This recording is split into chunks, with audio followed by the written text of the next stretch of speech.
નમસ્કાર, હું Rinku Prajapati public India ન્યૂઝમાં આપનું સ્વાગત કરું છું। શરૂઆત કરીએ આજના સમાચારની। જોડમાં પરવાનગી વિના રાત્રે ડીજે વગાડતા 2 શખ્સો સામે ગુનો નોંધાયો।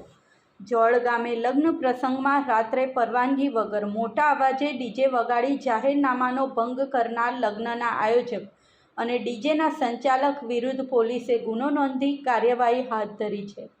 જોડ ગામે રાત્રિના સુમારે મોટા અવાજે ડીજે વાગતું હોવાની જાણ સ્થાનિકે કંટ્રોલ રૂમમાં કરી હતી, જેથી પોલીસની ટીમ જોડ ગામે દૂધની ડેરી પાસેના ફળિયામાં પહોંચતા અયુબભાઈ ફારૂક મિયા મલેકના દીકરા સાહિલના લગ્ન હોવાથી ડીજે પર કવાલીનું આયોજન કર્યું હોવાનું જાણવા મળ્યું હતું। તેમજ ડીજેના સંચાલક વિદ્યાનગરના હરિઓમનગર વિસ્તારમાં રહેતા જતીનભાઈ છગનભાઈ મોચી હોવાનું જાણવા મળ્યું હતું।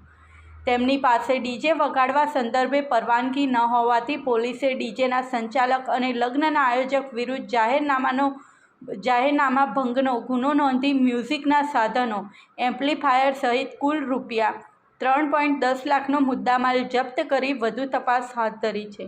આ સાથે આજના સમાચારને અહીં સમાપ્ત કરીએ છીએ।